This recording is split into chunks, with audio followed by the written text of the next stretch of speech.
Hi, it's Kamon Reynolds, and the honey flow is almost over in our area of Tennessee, but I want to get in here towards the end of the flow, and I want to see how much honey have they brought in so far. How's this honey harvest looking? And some people have asked me, can you make honey with a hive like this, and how well does it work? Let's check it out. So we've pulled the middle inner cover, and there's a pretty good bit of bees right there. We want to make sure that the queen is not on this before we set it down. And we will just lean that up right here. Most of the brood should be over in that region. I've tried to do my best job whenever I come in to keep the queen over in that area. She has gone as far as over into here a little bit, and we just kind of bring her back that direction and try to give her a honey wall. I'll show you what that is in a second. You know, but before we do that, let's look at some honey. And we'll just go ahead and take this all the way off. I am not used to having inner covers. That is, whew, look at that right there. Capped honey. From the top it looks really good, but we're going to have to pull a few of them out to see what we have. Oh, wow. That frame is mostly full. They're starting to cap it on over. Some nice looking white wax. It's not quite full, but I'd say it's 90% full, and that looks really good right there. I bet if we tested it out on a refractometer, we would find that it is ready to extract. It may not be, but it's got to be getting close. Now we're going to go to this next frame over here. Oh yeah. Look at that honey right there. That's excellent. And right there, that's great as well. This frame next to it's capped. This is almost completely capped right here. They've drawn out a couple new combs for us as well. And they are propolizing everything up quite a bit. I want to check the brood out here in a second because we want to make sure that the queen has got some laying room over there, because if it's this full back into here, are they starting to backfill towards the brood nest? It's getting later in the day, so I'm trying to keep them smoked pretty good. I want to go back here towards the very end of the hive, and my goodness, it looks like it is pretty full. Yes, it is. That frame capped. This frame, it is almost completely full of honey and capped as well. This is excellent. So we still have a little bit of flow left. Hopefully basswood will contribute. Sweet clover is blooming. That's the sign of the end of our flow. So if we can get one more good week of flow or so, maybe fill in those gaps in the frames, that's a lot. So we have 2, 4, 6, 8, 10, 12, 14, 16, 18 frames. So that's 2 deep boxes worth of honey, if this is honey indeed on this frame. And it is. Wow. This isn't quite full. There's a little bit of gaps down in here.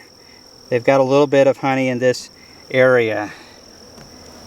But if we could end up with close to 18 deep frames of honey, that's probably going to be between 8 and 9 gallons. 8 gallons would be about 96 pounds. So we may get 100 pounds off of this hive this year, which is pretty darn good.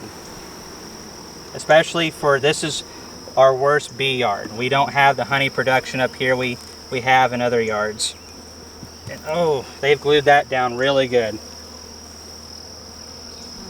And make sure the queen's not on this inner cover. There's a few small hive beetles. We'll get you later. I try to leave about 11 deep frames for the queen to lay in. That's plenty of room as long as they keep that honey pushed out towards the edge of the brood nest and the pollen towards the edge. The queen does not need more than that. It's really about just getting them fully committed to moving those resources away, and having drawn comb is a big portion of that. So this is an edge comb for sure, and you can definitely tell because we have all this diverse pollen that's been turned into bee bread down into here, and that's usually the second frame from the edge, and so the queen should have brood maybe in on the next frame from this. That's what I would expect to see, is some brood on this frame right here. Doesn't mean that it will be. Feels like it could. More pollen. Looks like there's a few eggs down in there. And yes, there's some brood down in there.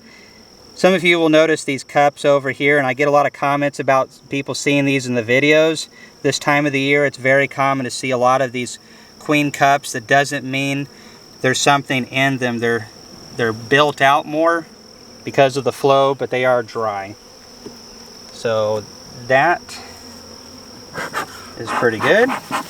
Let's get into some of this brood. That's what I want to see. Look at this comb. Look at that pattern. There's larvae all the way up here to the top. This queen is really going at it.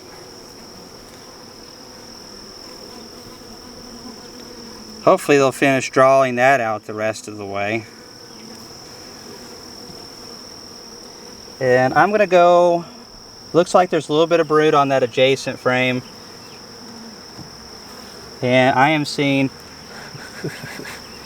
yes, I'm seeing some capped brood down on this frame right here. Likely this is pollen and honey on this frame. So she's laying on about 2, 4, 6, 8, 8-ish, 9 frames. That's about right. And this frame right here has a bunch of eggs down in it. She's got some pollen in there. I'd like to see if I can find the queen. I think this one is marked. I cannot remember. It's hard to keep track sometimes.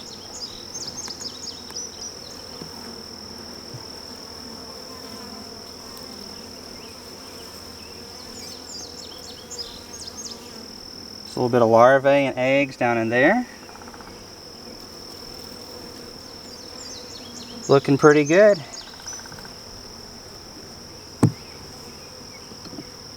It's a little tricky dropping the frames down into here because you have this lip that's so high for those inner covers. So I drop them in a little bit harder than I would some other things.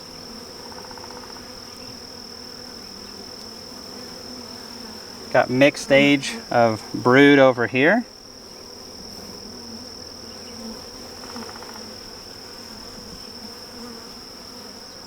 And a pretty decent bit of honey actually on the top of that frame.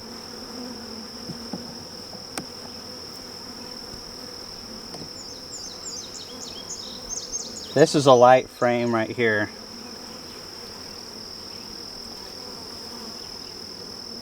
Boy, I think we just lost a little bit more of the sunlight right there. It's getting hard to see down into these combs. Seeing eggs.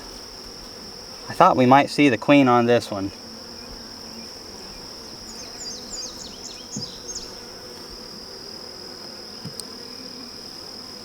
There's brood. Oh yeah, nice frame of capped brood right here. Just larvae all the way up into the top. Really good.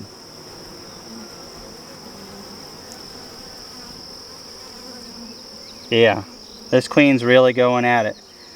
So what are we going to have happen to this colony in the next few weeks? So ideally it's the let's see, first week of June.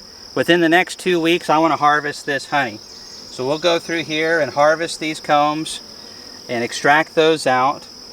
And then naturally, as less pollen and nectar become available, this colony will naturally start to reduce their population in relationship to how much available food is around. We'll also be feeding them afterwards. Some people are like, well, why don't you just leave the honey on? We could, but I still like to feed some, as it keeps them healthier and keeping a stronger population. I'm also going to be treating this colony. Last year we did 3 rounds with Apagard thymol on this colony, and it did a very good job. It killed the mites. You have to watch the temperature a little bit on it, but it does a very good job. And man, look at that pattern. That's about as pretty as it gets. Sorry bees, but we want to look at that a little bit more.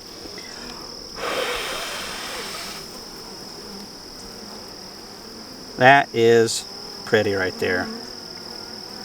Still haven't seen the queen, but I'll bet she's down in there somewhere amongst those next frame or two. Yeah, but she's exactly the type that we want. Great queens, dead mites, and good nutrition, and then swarm control. Those are like the 4 things. And I've been really pleased with the honey production on this colony right here, because we haven't had the greatest flow this year. It hasn't been a bad year, but it hasn't been an excellent year either. It's been about a maybe average year, if there is such a thing. But this colony has stayed strong, and it looks really good. So obviously you can produce honey with a colony like this. Part of the reason we do the videos on this is not to show you that this is the way we run our whole operation, because we have hundreds of hives using normal Langstroth equipment. But I wanted to show this to emphasize that it's not really so much about the equipment you use a lot of times, it's about the condition the bees are in that equipment. Obviously, if you're in extreme northern areas, you need to consider insulation and different things. You could put insulation up in here, and you can also drop boards down into this colony and cut off some of the space, so it helps thermally regulate the colony temperature better in winter. But there's no reason why you can't use a long hive, or what some people call a chest hive. So thanks for watching this video. I'm excited to show you how much honey we actually pull out of here when we do. And have fun with your bees, whether they're in a normal hive or an odd hive. Thanks for watching.